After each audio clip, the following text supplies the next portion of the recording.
Tonight on Greater Boston, yet another mass shooting in America and another hate crime, too. This time targeting an LGBTQ club in Colorado. Boston Globe columnist Renée Graham and State Senator Julian join me on how the attack is reverberating through the LGBTQ community in this state and across the country.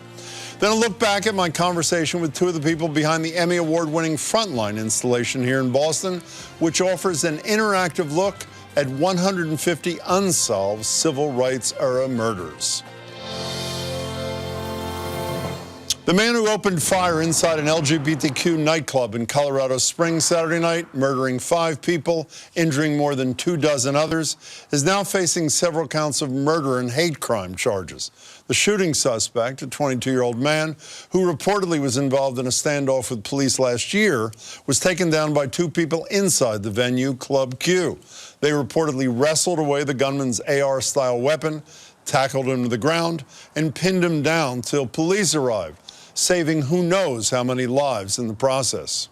2 heroic people inside the club confronted and fought with the suspect and were able to stop the suspect from continuing to kill and harm others. We owe them a great debt of thanks. There was a moment in time where I feared I was not going to make it out of that club alive. I truly believe those 2 people saved my life. Could have used them in Uvalde. In the hours after the attack, Club Q wrote on Facebook that it's, quote, devastated by the senseless attack on their community, and many witnesses say they're now mourning not only friends and neighbors, but a rare safe space in the city. Q is a home away from home. It's a place where everyone is free to express themselves and be themselves. For a lot of people like myself, we don't have families, so LGBT people really need somewhere that is a safe space, and Club Q gave that to us. This is the only LGBTQIA+ place in the entire city of Colorado Springs. What are we supposed to do? Where are we supposed to go? The attack has left queer communities reeling, not just in Colorado, but across the country, including here in Massachusetts. Joined now by Boston Globe columnist Renée Graham and State Senator Julian of Truro, who previously served on the Massachusetts Commission on Lesbian, Gay, Bisexual, Transgender, and Queer and Questioning Youth. Welcome to you both. Renée, thank you. Thank you. You wrote in your column that no one should be surprised by the violence at Club Q. Why? You know, Jim, it's been really obvious. This has been building and building for months, if not years. You know, this year alone, there have been more than 300 anti-LGBTQ bills introduced to state legislatures nationwide, most of them, of course, in Republican-led legislatures, ranging from bans on books in schools to gender-affirming health care to even bans on public drag performances. There is this relentless demonization and dehumanization of people in queer communities, and it has an impact. And when you dehumanize people, I think it becomes that much easier to react with brutality, as if they are a threat that needs to be eliminated. Yes, Senator Sear, it's hard to disagree with any of that, and you add another element into it where the former president, who is running again, made it acceptable to use violence to essentially voice your positions on issues, no? I mean, yes. I mean, this lays bare the dangers of being LGBTQ in America in 2022, and for queer people, you know, like me, we know this isn't happening in a vacuum. And Renée, you know, talked about the hundreds of anti-LGBTQ bills that have been filed, specifically targeting transgender, gender nonconforming people. These attacks, the rhetoric, the violence, this is adding up to real lived dangers. And yes, we're talking about this horrific, wrenching episode. I mean, the incident here and this murder, series of murders in Colorado Springs, but we're seeing these happen to LGBTQ people across the country. This happened on Transgender Day of Remembrance, or the eve of Transgender Day of Remembrance. We know of 34 trans and gender nonconforming folks who've been murdered this year alone, and we know that's an undercount. And a record number last year. You know, it seems to me, Renée, that what Senator Sear just described is terrorism. And while this has been declared a hate crime, but it fits that definition, does it not? To me, it absolutely does. I mean, you know, an act of terrorism is to ensure that you don't feel safe anywhere. And something I thought about in the last day after the news of this came out was something that was said about by the shooter in Buffalo who targeted a supermarket that was frequented by a lot of Black people. He said the reason why he targeted a supermarket is he didn't want Black people to feel safe anywhere. So even some place as mundane as a supermarket becomes a place you have to wonder if you should be there. That to me is the definition of terrorism, and that's what happened at Club Q. This shooter targeted a place that queer people feel safe. Yeah. And what this attack does is say, you aren't safe anywhere. Anywhere you are, you will find no comfort or peace. You know, Senator, someone who's involved in electoral politics as you are, I'm sure you've thought about this, but I haven't thought about it nearly enough. We go from hate being mainstreamed to hate being even celebrated to hate being a platform in a campaign for higher office. I mean, what probably the name that comes most frequently to mind is Don't Say Gay Governor DeSantis, who's not only doing that, but essentially capturing unsuspecting migrants in Texas and shipping them without their knowledge to Martha's Vineyard. This is how you win elections, I guess, no? Well, I hope it's not how we win elections, broadly, and we can have another conversation dissecting the 2020 results here, but there has been a very clear campaign, and DeSantis and Trump and others have been really part of this, of identifying, of figuring out that and trying to argue that we can attack some of the most vulnerable people in our society, children, right, for political gain, and it's disgusting, and I think it has to stop. In no way. I think of Brandon Wolf, who's a Pulse nightclub survivor and now the press secretary with Equality Florida, and his quote's the one that's really struck me. He said, "We just want to live." Is that too much to ask? And I think it's a really powerful question that a lot of LGBTQ folks, queer folks, are asking themselves these days. I'm sure people also are thinking Orlando and Pulse nightclub happened only 6 years ago.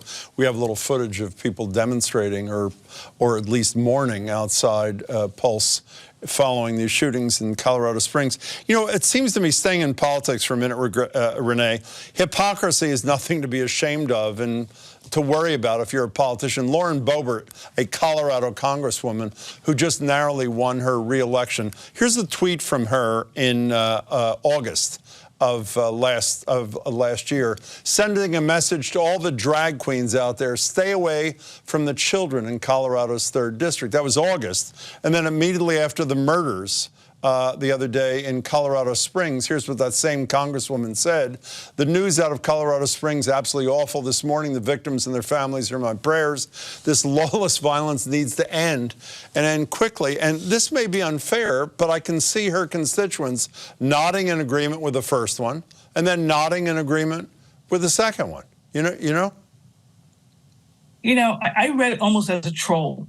I didn't read, there was no sincerity in there. I don't believe her thoughts and prayers. She doesn't care about the victims or their families, not when she has spent her entire time in public life excoriating queer people and going after trans people and going after the LGBT community as a whole. That is who she is. The issue I have with people like Lauren Boebert, like Governor DeSantis in Florida, is it's not just them. There's a base that they believe they are playing to. Exactly. So, they wouldn't do it if they didn't think it was a winning strategy. And in the case of DeSantis, he ran away with that election, and he's now considered contender for 2024. It is not hurting him at all. And probably in some corners, it's helping him. But Senator Sear, while I think that it's appropriate to point the finger most directly at extremists on the right, many politicians who appropriately and from their heart mourn publicly the loss of lives and the violence in Colorado, I looked up today, I tried to find a peep out of any of them about the United States sending a team from our country to compete in the World Cup in a country where homosexuality itself, being gay or lesbian, is a crime and punishable by as much as 7 years in prison. I mean, not speaking out against that contributes to the atmosphere we're all concerned about, does it not?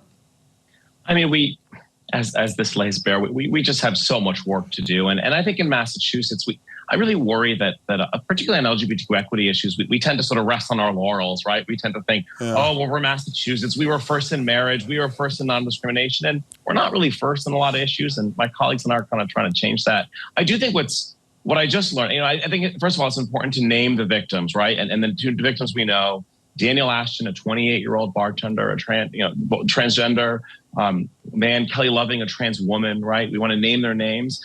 What's also emerged, and I just read this before coming on, it appears that how this was really kept from being so much worse of a massacre was the action of two individuals, including Army veteran Richard Fierro, who was a guy who was there with his wife and his daughter and his friends. So if there's any repudiation to this very callous demonizing of queer art and just the full integration of queerness into our families, this may be it, right? Here's a family enjoying a drag show, and this Army veteran and a few others, leapt to their feet and saved countless lives. I'm so glad you mentioned that. And Renee, I was worried that I was making too much out of that. And when I made a comparison introducing you to, there were 376 law enforcement officers in Uvalde when kids were getting executed in a classroom. Many of those 376 people were armed, law enforcement people, were armed with assault weapons. The people that Julian Sear was just describing were armed with nothing except courage and empathy for their fellow human beings. There's something to that story beyond just the bravery of a couple of individuals, is there not? I think it says a lot about how queer people know how to fight for their lives and their communities. They have not had the luxury of waiting for others to step in and help them. And that's where the children, obviously, in Uvalde were failed, because all of those police officers did nothing as they were being massacred. But what happened at Club Q, where people said, we can't wait. People were calling 911, but they also felt, probably coming out of what happened at Pulse 6 years ago, that they needed to step up and protect themselves and the people they cared for.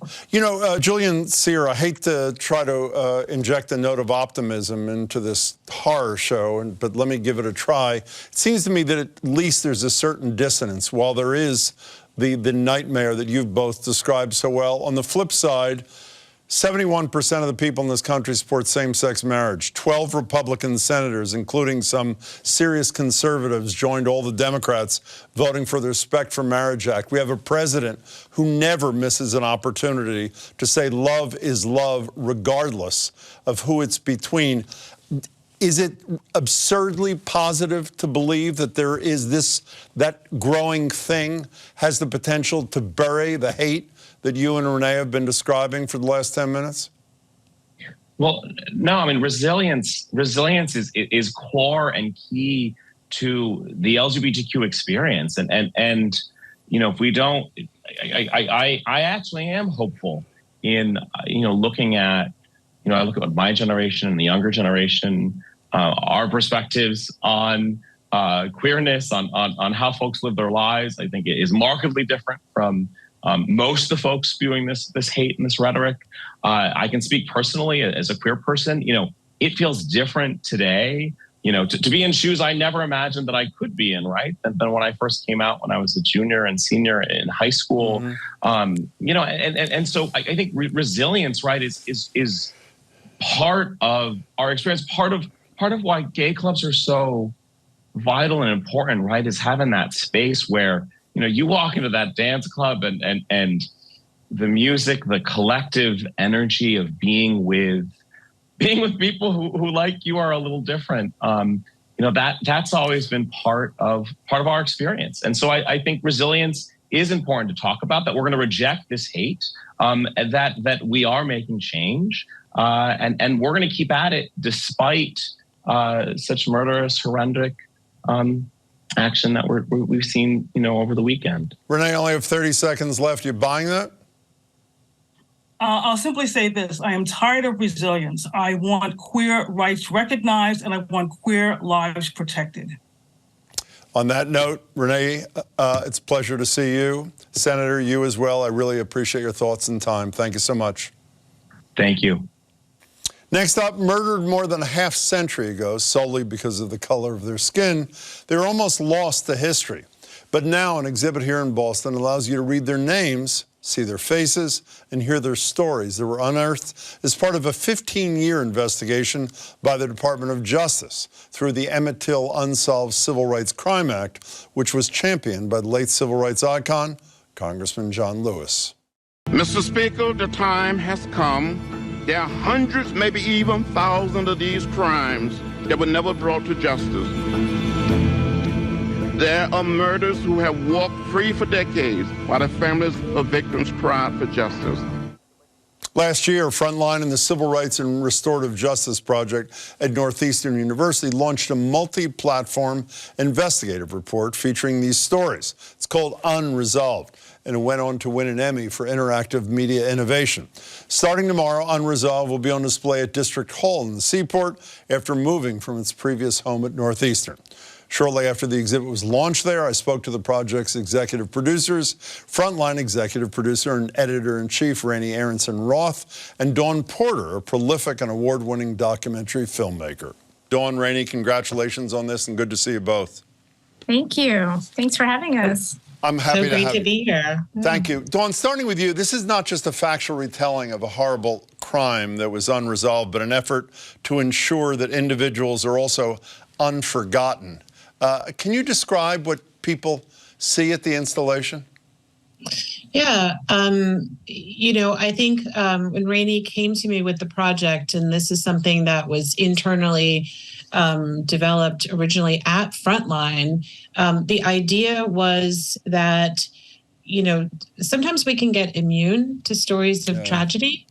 And it was, you know, she came with a really simple premise, which is these are people. These are people with families and stories, and they have been identified as being victims of a horrific crime, and we should talk about their lives and not just their deaths. And that really spoke to me. I think when you do, you know, work that I do that focuses on civil rights, but what I really try and do is focus on humanity. And this project really centers the humanity of the victims of these crimes. Does it ever? You know, Raney, my initial thought was that when you talk to survivors in these situations, they'd be dying to talk about somebody they love. But the flip side is not everybody is Mamie Till, who is willing to relive a nightmare. So what was it like reaching out to survivors to participate in this project? I mean, I think one of the first things that Dawn and I talked about is how to do that carefully and with the consciousness that these are crimes that happened, in some cases, decades ago, and how would we approach the families with care and decency and respect? And what we decided to do is approach StoryCorps. StoryCorps has this incredible tradition of capturing people's stories that are more of an oral history model than a journalism model, even though it is journalism. And the way that we worked with them was really wonderful. They really helped us understand how do you treat people with respect as you're gathering stories. And we worked really closely with StoryCorps to gather most of the stories that you hear in the installation, and then the interactive was in collaboration with StoryCorps. And our producers on our end, you know, they have done their homework. They know exactly what they're hoping to do. And we're also saying to the victims' families, we understand this is generational trauma. Yeah. We understand that the government should reopen these cases. And so this is a way also to reopen that conversation. You know, Dawn, could you briefly describe quilts are a thread that runs through a lot of this. Can you explain why?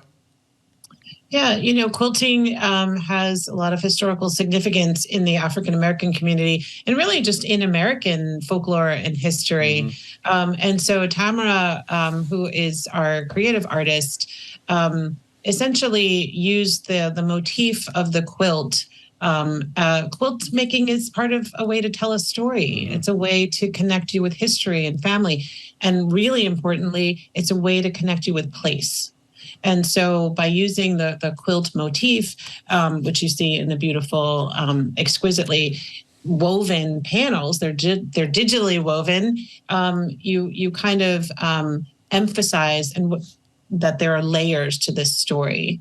And that's really something that the designers, the programmers, the creators, you can see the beautiful artistic, and you know, there's a reverence to the panels when you approach them that I think is fitting to the subject matter. And you know, I did want to also say one thing about approaching the families, Sure. which is this is nothing that you could ever forget. And part of the tragedy of the TIL list, which is a list that was created with all good intentions, is that these families, their hopes were revived, that these murders would be investigated. Mm-hmm. And so part of, you know, that there's this broken promise. And part of what I think is so brilliant about what Raney and the entire team have done is say, we can't necessarily give you full justice, but we can at least give dignity to each person on that unsolved murders list, all of those, you know, 150 plus people. Raney, can you spend a minute and give dignity to one of the people you did, Alberta Jones, and tell us a little bit about her story, if you would? And that's how she got me, with Alberta. So that's a good one to start with. Perfect choice then. Tell us. That's a good one. So I learned about Alberta O. Jones from my team at Frontline. Carla Boras and Michelle Meisner shared the story with me. And the moment I heard about Alberta, I just couldn't stop thinking about her. She is an incredible woman. First and foremost, she was the first Louisville woman attorney. And I'm saying, like, that is a big deal in and of itself. And she's the first woman who is Black who passed the Kentucky bar. I mean, she is an incredible lawyer. And she was one of these really motivated people to help people vote. She really spent a lot of time with the Black community, helping them understand voter restrictions. I mean, this is way ahead of the conversation today. She was there on the front lines. And when she was in her mid-30s, one night she was supposed to meet a friend and she didn't. She was found the next day. And it's been an unsolved murder ever since. And she is on this list. And because her story felt so important to me, I called Dawn and asked her if she would executive produce this with me, because I've known Dawn for a long time. And I knew she would be the right person to partner with me on this. And she is the story that I shared. I just said, if you could hear this one story, why do we not know Alberta Jones's name in America? Why do we not know her name? You know, and that's part of this is saying her life matters, right? She was a leader. She was an amazing, charismatic, wonderful person. And we have so much detail about her life in this exhibit in this journalism. Dawn, why do you was that the right choice for you, do you think? I mean, it was so easy to relate to this young woman lawyer trying to help other women in particular, as well as to work on voting rights. She was helping, you know, people who allege domestic violence victims. Yeah. And, you know, the idea that at 34, at the, you know, kind of with her entire life ahead of her, this young Black lawyer in the 1950s was disappeared, that she could be disappeared. And that just felt intolerable. And I think, Raney, we have known each other for a long time. And so she knew that would get me and that I could not sit by while she was disappeared. And I'm so glad that I, you know, went on the journey, this creative journey with this remarkable team. You know, we talked a minute ago about talking to the survivors' relatives of people who were executed in these unimaginable fashions. Here's a little bit from the exhibit from Alberta Jones's sister. The years you get so that you adjust, but you never forget. And like I tell them, the pain never goes away. Alberta went out of the house a healthy woman and got abducted and beat to death and then thrown away like she was a bag of trash. And nobody has ever been tried for it. You know, Dawn, you mentioned justice and hopes elevated, which often have been dashed. Has the law, the work you guys have done, have any of these crimes been solved as a result? The list remains. The crimes have not been solved. There are a number of cases where there is still possibility of that. And part of our work as filmmakers, as journalists, what we can do is publicize that these stories remain and that our system of justice demands that there be some accountability. I was working on the film about John Lewis at the time that I started working with Raney and her team on this project. And Mr. Lewis's words were literally echoed in my head, which is, if you see something that's unfair, unjust, and not right, you do something, you say something. And I think what journalists can do is, maybe we can't solve the crimes or prosecute the perpetrators, but we can say something. And that's what this exhibit will do. Yeah, and you do it beautifully and powerfully with all your colleagues. Before you go, Raney, I mentioned this is a multi-platform kind of thing. In addition to this wonderful installation outside Northeastern, I think at 400 Huntington Avenue, if I remember correctly, there's a documentary, there's a high school curriculum. The high school curriculum thing really excited me, but then what got me nervous is, I'm assuming there's some states, we just talked about Ron DeSantis a minute ago, where such curricula are not acceptable or allowed. Is that a safe assumption? I think that's true, although I would say PBS Learning Media has a great way of getting this curriculum into the schools, and this is one of the most popular curriculums that they've had because so many people are hungry for this history. And whether it's being taught is the question. And we can't say exactly what's happening there, but the great news is we're in over 60% of the schools. That's PBS Learning Media is amazing in that regard. Well, you both and your colleagues have done brilliant and important work, and I really thank you for the time you've given me tonight. Thanks so much. Thank you for having us. Thanks, Don. Bye. You can catch the Unresolved installation in person at District Hall in the Seaport, November 22nd through December 3rd. And you can always dive into the online exhibit at frontline.org/unresolved or on the Frontline Unresolved app. That's it for tonight. Please come back tomorrow. Rhode Island Senator Sheldon Whitehouse will join me on his new book, The Scheme: How the Right Wing Used Dark Money to Capture the Supreme Court. That and more tomorrow at 7. Thank you for watching. And please don't forget Ukraine.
Each night on Greater Boston, we go in depth on important stories. We talk to the people behind those stories, and we bring you expert insight and a wide array of views on issues which you care about and which you should. Greater Boston, Monday through Thursday at 7. Hi, I'm Arthur Reed.